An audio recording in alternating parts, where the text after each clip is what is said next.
Qué bueno es poder volver a estar con ustedes en esta mañana. Sé que alguno tal vez me ve acá encima y me preguntará, ¿de qué tupper me va a hablar en esta mañana? Aún no logré alcanzar a comprarle el de banana y todavía estoy ahí. Pero no, tranquilo, no me he hecho vendedor de Tupperware, si eso se preguntan. Y tampoco vengo a hablarles de tuppers en esta mañana. Pero sí quiero contarte una historia, una asombrosa historia, ¿sí? Una de estas historias fascinantes acerca de Jesús. Esta historia la vamos a encontrar en el libro de Juan, capítulo número 8, del versículo 1 al 11. Esta es sin duda una historia fascinante acerca de Jesús. Y además de que encontramos gracia y misericordia en esta historia, nos vamos a encontrar con una colección de asombrosas verdades por parte de nuestro Maestro, por parte de Jesús. Pero antes de comenzar a leer la historia por completa, quiero ponerlos un poco en contexto. Quiero comentarles un poco en el panorama en el que ocurre esta historia, ¿sí? Para eso quiero invitarte ahí a ir al libro de Juan, en el capítulo número 5, un poquito antes.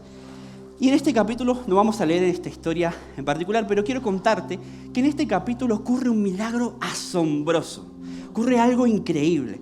Un paralítico cuya esperanza estaba puesta en que las aguas de una fuente lo sanaran, fue restablecido por completo al escuchar las palabras del Maestro decir: ponte de pie, toma tu camilla y anda. Eso está en Juan 5, más o menos alrededor del versículo número 8. Y de verdad este milagro es asombroso. Este hombre había vivido los últimos años de su vida al lado de una fuente. Y nos cuenta la palabra que desde tiempo en tiempo, cada cierta cantidad de tiempo, descendía un ángel y movía las aguas, y el primero que se metía a las aguas era sanado por completo. Una locura, la verdad. Pero de repente este hombre se encontró con el Maestro, y el Maestro lo sanó y lo restableció por completo. Es un milagro asombroso, es algo increíble que podemos observar en la palabra, pero es asombroso a los ojos nuestros. ¿Por qué? Resulta que esto no era muy bien visto por los judíos, ¿sí? Nos cuenta la palabra que este milagro ocurrió en el día de reposo, en el día de descanso. Y este día la ley prohibía que las personas pudieran trabajar. Entonces era algo ilícito que este hombre estuviese cargando su camilla en ese día. Entonces los judíos no le pintó nada el milagro de Jesús. Es más, dice ahí en Juan 5:18, entonces los líderes judíos se esforzaron aún más por encontrar una forma de matarlo, pues no solo violaba el día de descanso, sino que además decía que Dios era su Padre, con lo cual se hacía igual a Dios. Jesús había entrado en la lista de búsqueda y captura de los judíos. Tremendo, tremendo, por lo que hacía y por lo que decía. Pero esto a Jesús no lo detuvo.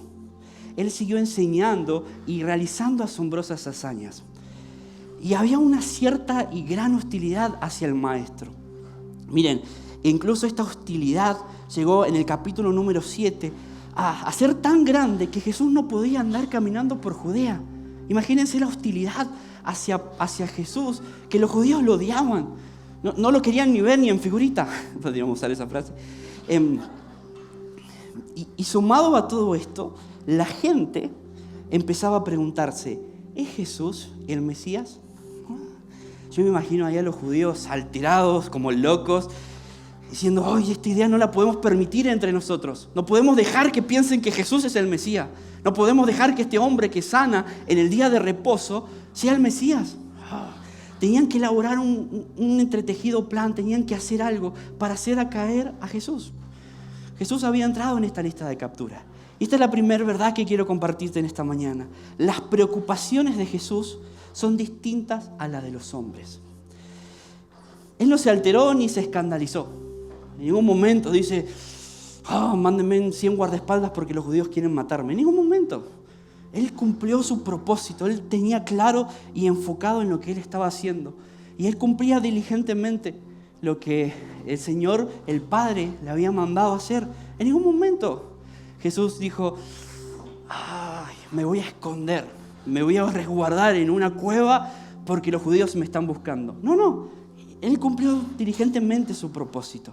Y este es el panorama en el cual se relata la historia de Juan, capítulo número 8.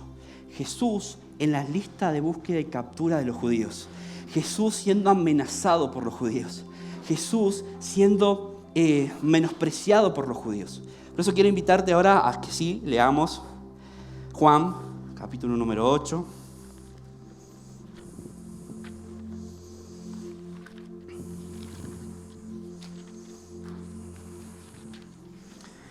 Muy bien. La historia comienza de la siguiente forma. Jesús regresó al monte de los olivos, pero muy temprano en la mañana siguiente estaba de vuelta en el templo. Pronto se juntó una multitud y él se sentó a enseñarles. Mientras hablaba, los maestros de la ley religiosa y los fariseos le llevaron a una mujer que había sido sorprendida en el acto de adulterio. Le pusieron en medio de la multitud. «Maestro», le dijeron a Jesús, «esta mujer fue sorprendida en el acto de adulterio. La ley de Moisés manda a apedrearla. ¿Tú qué dices?». Intentaban tenderle una trampa para que dijera algo que pudieran usar en su contra. Pero Jesús se inclinó y escribió con el dedo en el polvo. Como ellos seguían exigiéndole una respuesta, él se incorporó nuevamente y les dijo: «Muy bien, pero el que nunca haya pecado, que tire la primera piedra». Luego volvió a inclinarse y siguió escribiendo en el polvo. Al oír eso, los acusadores se fueron retirando uno tras uno, comenzando por los de más edad, hasta que quedaron solo Jesús y la mujer en medio de la multitud. Entonces Jesús se incorporó de nuevo y le dijo a la mujer: «¿Dónde están los que te acusaban? ¿Ni uno de ellos te condenó?». «Ni uno, Señor», dijo ella. «Yo tampoco», le dijo Jesús. «Vete y no peques más».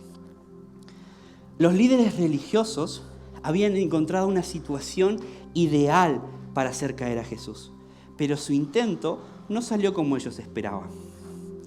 La historia nos cuenta que los judíos interrumpieron la enseñanza de Jesús. ¿Sí? Quiero que te quedes con esta palabra: interrumpieron la enseñanza de Jesús.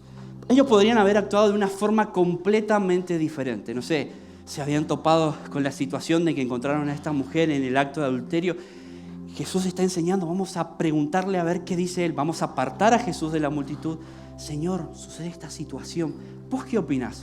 ¿Qué pensás de esto?». En vez de humillar a la mujer, en vez de poner en medio a la mujer de la multitud, hubieran actuado de una forma diferente. Pero dice la palabra que ellos interrumpieron la enseñanza de Jesús. Se pusieron en la mitad de la multitud, interrumpiendo y frenando en seco lo que Jesús estaba diciendo.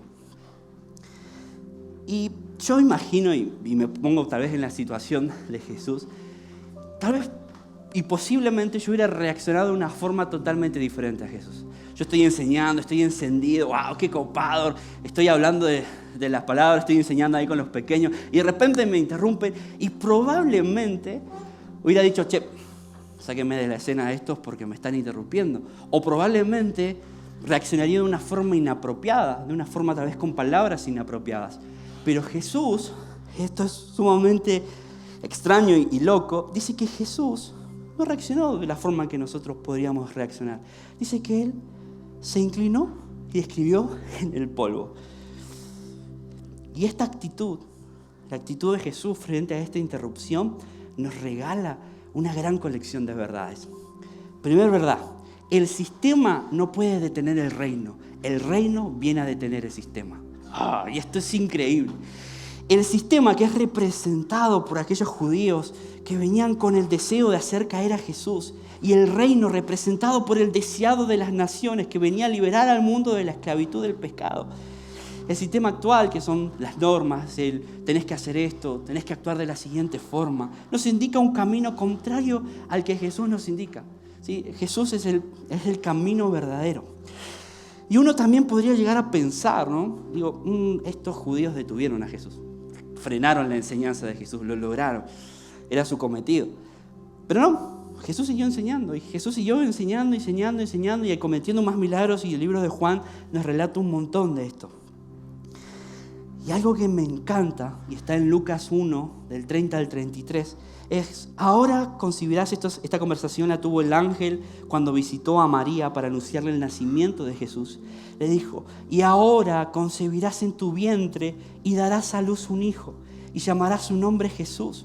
Este será grande y será llamado Hijo del Altísimo, y el Señor Dios le dará el trono de David su padre, y reinará sobre la casa de Jacob para siempre, y su reino no tendrá fin. Un reino sin fin es un reino que no puede ser detenido. ¿Sí? Los judíos querían tratar de detener a Jesús, querían frenar lo que Jesús había desatado en el pueblo. Lo interrumpieron, pero no lo detuvieron. Y esta realidad es tremenda. Entender que el sistema trataba de frenar a Jesús, mas no podían contra él. Podrían ponerse en su contra, pero no podían detenerlo. Entonces yo me pregunté, si el reino no puede ser detenido, ¿qué pasa con nosotros?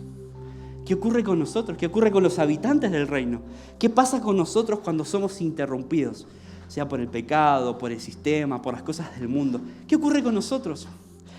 Nosotros no reaccionamos de la misma forma en que reaccionamos Jesús. No sé, vamos en el auto y de repente se nos cruza alguien de vida y creo que lo menos que nos hacemos es nos acordarnos de la palabra del Señor. Estamos a los bocinazos y enojados y a veces o nos peleamos con alguien que teníamos todas nuestras fichas puestas en él y nos enojábamos. No, pues yo esperaba que mi amigo dijera esta forma. Reaccionamos de una forma completamente diferente a la que Jesús reaccionaría. El pecado sin duda en nosotros nos detiene en seco. No sé si les ha pasado de salir de este lugar y sentir como que vamos en una nube flotando. Hoy la palabra que me tiró el Marcelo está buenísima.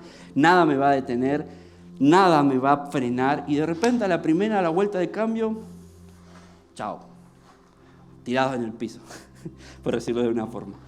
Y nos sentimos mal, nos sentimos alejados de Dios. Y la culpa nos llena y posiblemente arrancamos tal vez, no sé, el lunes en el monte así lleno de la presencia del Señor, con los brazos bien arriba, y de repente nuestro jefe, bendito sea el jefe, y de repente nos sentimos tan mal que nos apartamos del Señor. Y nos interrumpieron, estábamos tan encendidos que fuimos interrumpidos. Y pasan a veces días que no volvemos a la presencia del Señor. Pasan a veces semanas o incluso hasta la próxima prédica no volvemos a hablar con Él. Nos interrumpieron. ¿Y qué ocurre? ¿Qué ocurre si el reino no puede ser detenido? ¿Qué ocurre con los hijos del reino? Y esta verdad me encanta. El sistema puede interrumpir momentáneamente lo que el Señor está haciendo, pero no lo puede detener. Dios, quien comenzó la buena obra en ustedes, está en Filipenses 1:6, quien comenzó la buena obra en ustedes, la continuará hasta que quede completamente terminada el día que Cristo Jesús vuelva. Vamos a ser interrumpidos. Te van a interrumpir. Vas a estar en lo mejor de la presencia del Señor y algo te va a interrumpir. Pero nadie va a detener lo que el Señor inició en tu vida. Eso es tremendo. Es entender que Jesús pone todas las fichas en nosotros y nada nos va a detener.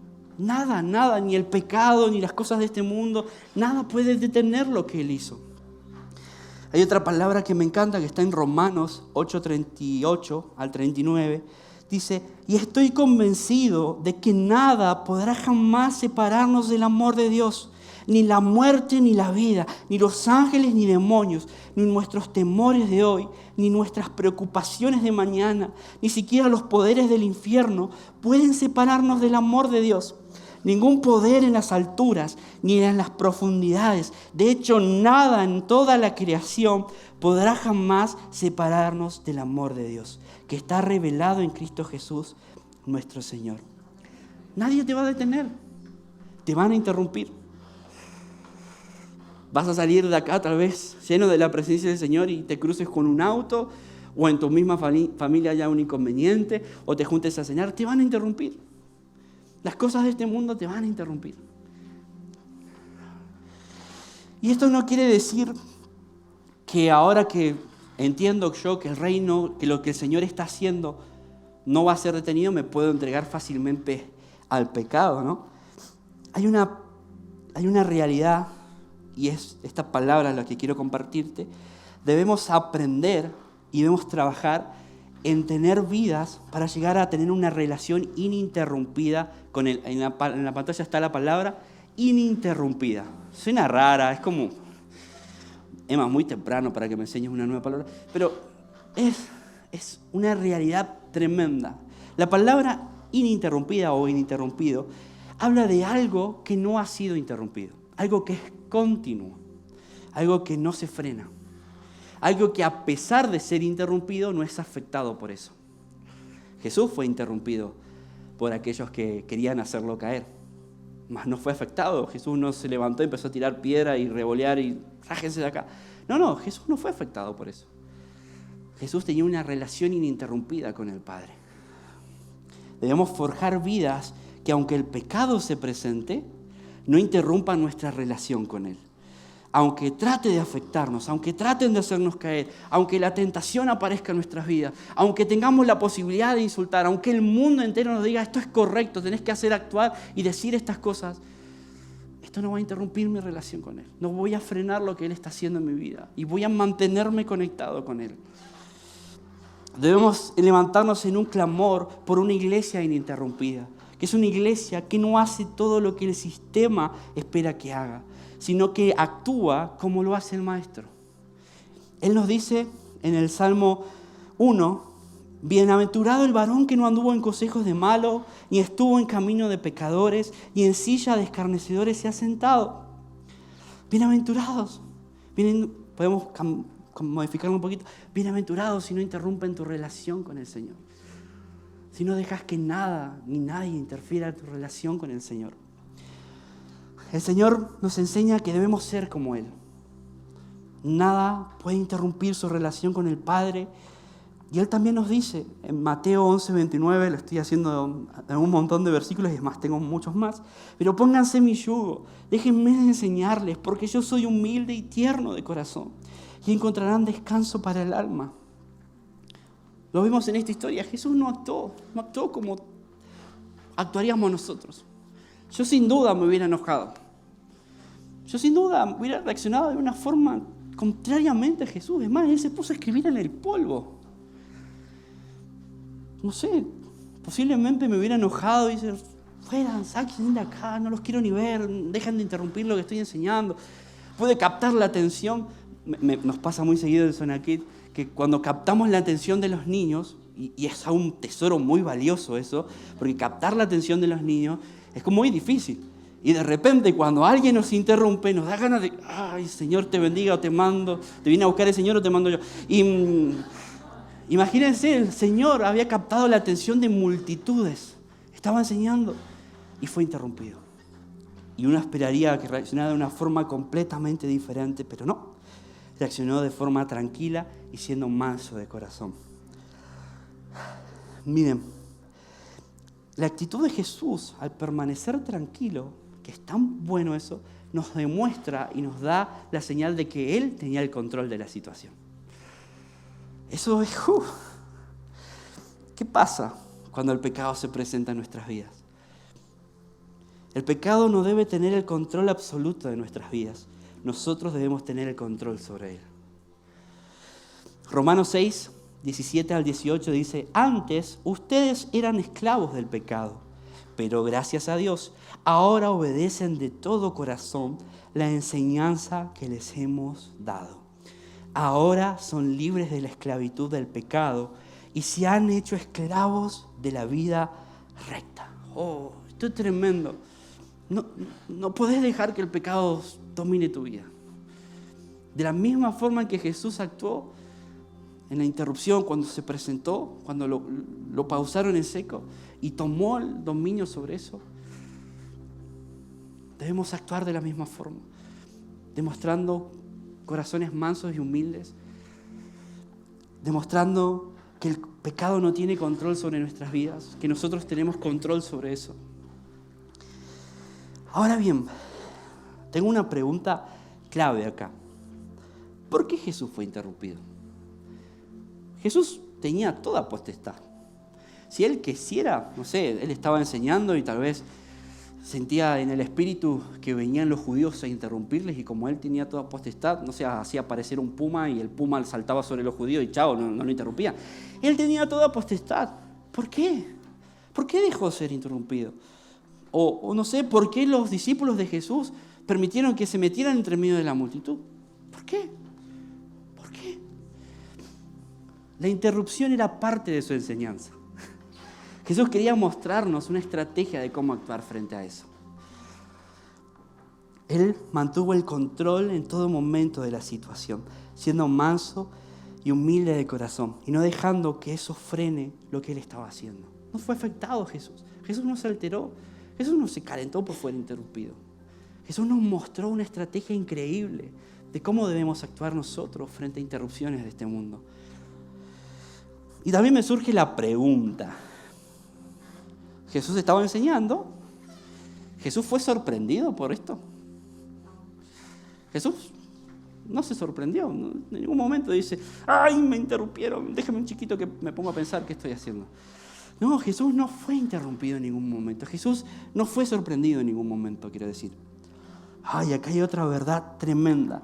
La interrupción no sorprendió a Jesús. Todo lo contrario, Jesús sorprendió a la interrupción. Ellos esperaban hacerlo caer. Ellos esperaban detener a Jesús. Ellos esperaban que Jesús dejara de enseñar y por ende su ministerio llegara a un fin. Pero no. Ellos esperaban decir, vamos, yo me imagino a los judíos, vamos, tenemos la situación ideal, estamos ya preparaditos, vamos, ya tenemos todo. Es más, guardaste las piedras estas que están más filosas. Vamos a interrumpir a Jesús. Vamos a hacer que esto acabe, vamos que su ministerio se termine. Me imagino ahí con la emoción de la planificación de lo que iban a hacer. Y de repente se toparon con una situación completamente diferente a la que ellos pensaron. Él estaba preparado para ser interrumpido. Él estaba preparado para eso, para lo que aconteció en ese momento. La pregunta es, ¿vos estás preparado para ser interrumpido?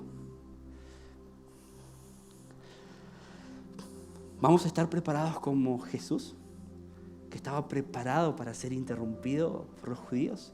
¿Vas a estar preparado para ser interrumpido por el pecado? ¿Vas a estar preparado que sin querer salgas acá a la esquina y alguien se te cruce? ¿O vas a estar preparado cuando un familiar en medio de tu almuerzo tiene un comentario que no te agrada? Cuando el pecado llega a nuestras vidas, ¿cómo vamos a reaccionar? ¿Cómo vamos a actuar? ¿Qué vas a hacer? ¿Qué vas a hacer cuando te enojes con tu amigo por algo que hizo? ¿Qué vas a hacer cuando Dios te diga algo que no es precisamente lo que quieres escuchar? ¿Qué vas a hacer cuando la tentación se presente en tu vida? ¿Qué vas a hacer cuando tengas la oportunidad de enojarte con tu pareja por lo que hizo o dijo? ¿Qué vas a hacer cuando se presente la oportunidad de ver a otra mujer o a otro hombre? O cuando escuches que se está murmurando sobre tu hermano. ¿Qué vas a hacer cuando el pastor no te salude? ¿Qué vas a hacer cuando alguien de la iglesia te ofenda? ¿Qué vamos a hacer? ¿Vamos a estar preparados como Jesús? La palabra en 1 de Pedro 5:8 nos dice, estén alerta, cuídense de su gran enemigo, el diablo, porque anda al acecho como un león rugiente, buscando a quien devorar.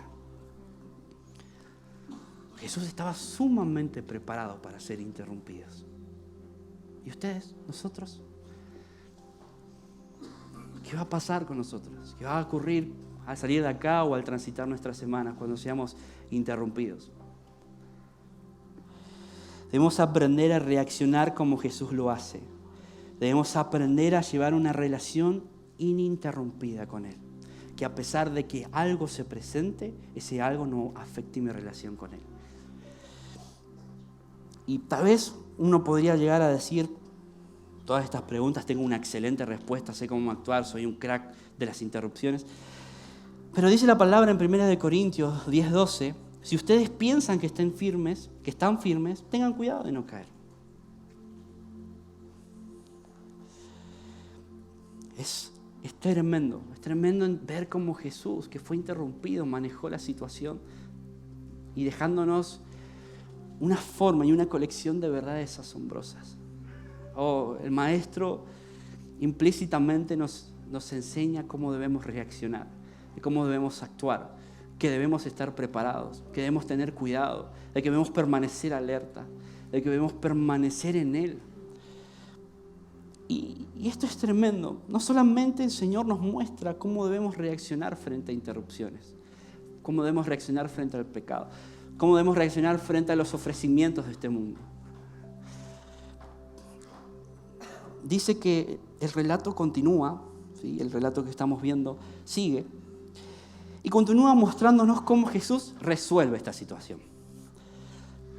Dice la palabra que Él se inclinó y escribió con su dedo en el polvo.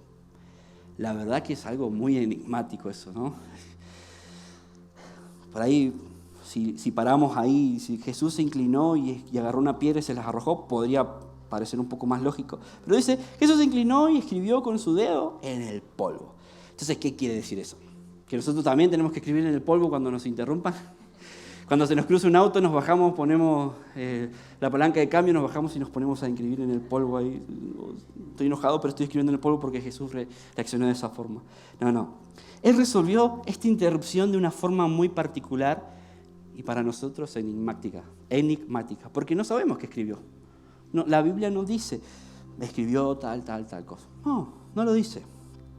A nosotros se nos fue dado el Espíritu Santo y una espada filosa, una espada llena de verdades, que nos ayudan frente a cada situación que tengamos que atravesar.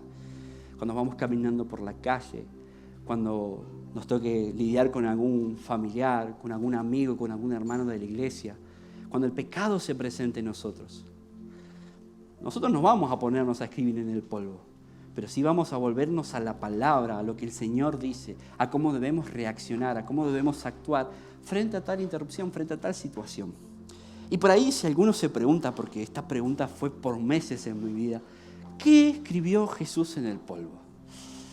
Yo la verdad que cuando leí esto hace varios meses me empecé a preguntarle al Señor, ¿qué escribiste? ¿Qué escribiste? Yo quiero saber qué escribiste. Tengo muchas dudas, quiero saber qué escribiste. Yo sé que no me vas a decir puntualmente qué fue lo que escribiste, pero dame alguna idea, ¿no? De qué escribió. Y hay muchas teorías, muchas suposiciones de lo que Jesús escribió en el polvo. Algunos dicen que Él escribió los pecados de las personas que estaban presentes, cosa que tal vez no concuerdo mucho porque Él no vino a condenar, sino a liberar. Sería como raro. Y además ya estaban humillando a esta mujer. Él sumaría más humillación a aquellos que estaban condenando. Entonces, yo por el momento descarto esa. Otros dicen que simplemente hizo garabatos. Dice como que se inhibió, se puso nervioso y se puso a hacer unos dibujitos ahí. Yo creo que el comportamiento de nuestro Mesías no es así. Yo creo que cada cosa que Él hizo era un efecto y una sombra de la palabra. Entonces no dudo que el Señor se haya puesto a hacer garabatos y se haya puesto nervioso, y lo dudo. Y algunos dicen que Él escribió un versículo. Y esta es una cosa que me gusta mucho. Él escribió, y me gusta pensar en esto, en el tema del versículo. ¿Qué habrá escrito Él? ¿O escribió un versículo o hizo efecto y puso en marcha un versículo? La palabra dice en Jeremías 17:13, oh Jehová, esperanza de Israel, todos los que te dejan serán avergonzados, y los que se apartan de mí serán escritos en el polvo, porque dejaron a Jehová manantial de aguas vivas. A mí me gusta pensar que Él escribió los nombres de las personas que estaban acusando a esa mujer, que Él las escribió en el polvo, que Él los conocía, Él sabía. Es más, capítulos antes nos encontramos también con una historia donde Jesús conoce a una mujer en una fuente, hasta sabe toda la historia de esa mujer. Es tremendo. Jesús conocía a aquellos que estaban acusando a esta mujer. Incluso sabía que los que estaban acusando a esta mujer, por más que querían aplicar la ley, estaban incorrectamente, porque la ley mandaba a que la persona que iba a ser apedreada y encontrada en adulterio tenían que ser los dos presentados y tenía que haber testigos. En fin, muchas cosas sabía Jesús sobre esas personas. Y Él recurrió a esto. Él fue a la palabra. La palabra decía esto. Yo pienso que Él escribió los nombres de las personas en el polvo. Y la palabra, si realmente fue Jesús, yo imagino algún día poder tener una conversación después de estar mucho tiempo adorándole al Señor. Che, Jesús, ¿qué escribiste en el polvo? ¿Me querés contar? Y Él fue a la palabra. Y la palabra es la verdad que nos ayuda a afrontar diferentes situaciones. ¿Qué dice la palabra respecto a esto? ¿Qué dice la palabra a esto que me está aconteciendo? Imagínense yo a Jesús ahí, que en medio de la interrupción dice, ¿qué dice la palabra al respecto de esto? ¿Qué tengo que decirles a estas personas? ¿Cómo reacciono frente a esto? Él era la palabra, dice los primeros versículos de Juan, que Él era la palabra y la palabra se hizo carne. Eso es tremendo. Entonces Él tenía toda potestad de hacer eso y ejecutar lo que la palabra estaba diciendo y los profetas habían dicho. Me encanta saber que Jesús era la palabra. Ahí en Juan 1:14 dice, entonces la palabra se hizo hombre y vino a vivir entre nosotros. Si Él solucionó la interrupción de esta forma, nosotros también tenemos que ir a la palabra.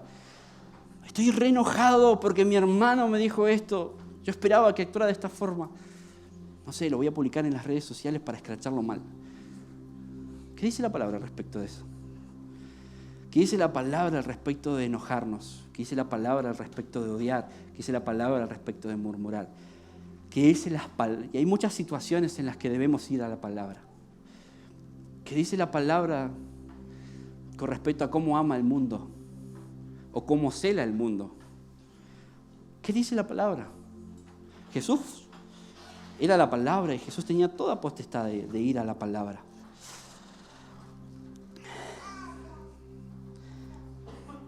La verdad que tenemos un montón de situaciones que escapan de nuestro control. Que reaccionamos como en el momento logramos reaccionar y se nos ocurre reaccionar. A veces mal, a veces bien. Muchas situaciones que escapan de nuestro control. Y quiero invitarte ahora a ponernos un poco en el papel de la mujer que protagonizó esta historia. Pongámonos unos minutitos en el papel de ella. Y mientras les pido ahí a los chicos de la banda que si pueden ir subiendo. La verdad que pasa el tiempo rápido.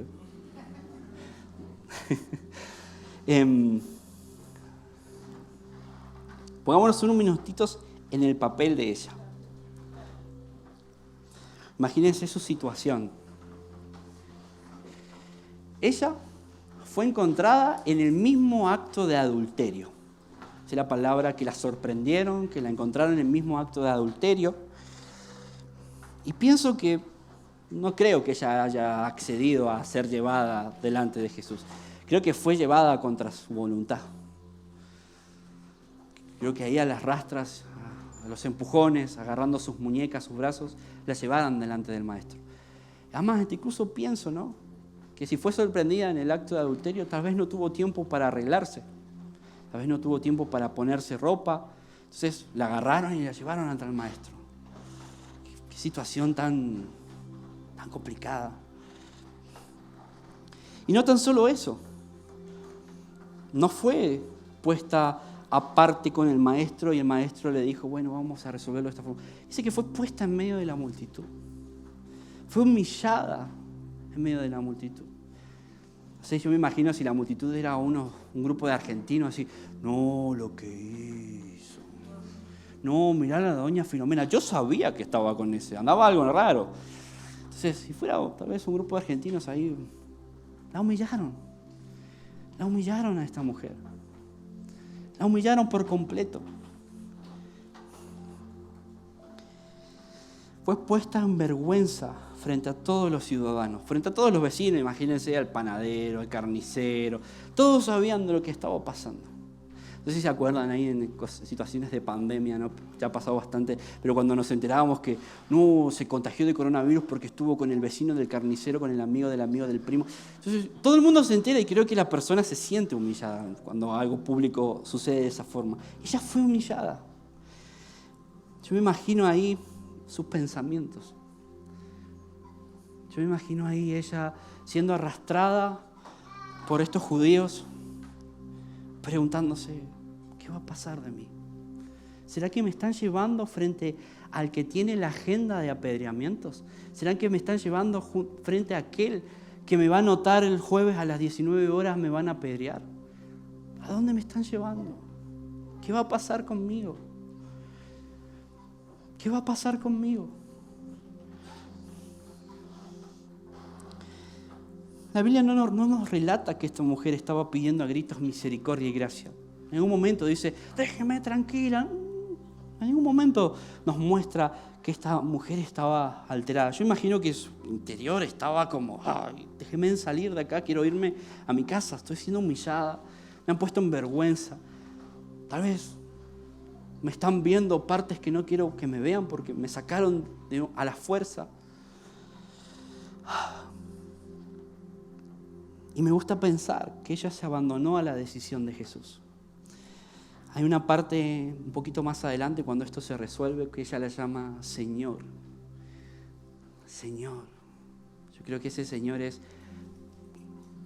no tenía control sobre esta situación, pero ahora lo tenés vos. Su vida, que estaba en pecado, fue interrumpida en seco por la idea de la muerte, una muerte dolorosa y cruel. Pero lo que ella no sabía, ni tampoco los judíos, era que Jesús era el experto en manejar interrupciones, en manejar situaciones. Los hombres deseaban matar a la mujer y de esta forma liberar el pecado. De esta forma resolver. Vamos a matarla a ella y de esta forma vamos a liberar el pecado. Pero Jesús mató el pecado para liberar a la mujer. ¿Notás la diferencia? Hoy el maestro es tan sabio. Sabe tanto el maestro. Sabe tanto cómo resolver situaciones que salen fuera del control del hombre. Y miren esto, si nos ponemos por un minutito en el papel, en el rol de esta mujer, ¿qué pasa si hubiera sido vos o yo? Lo encontraron a Lema robando y me traen enfrente de la multitud este ladrón asqueroso, este ladrón infame, humillándonos.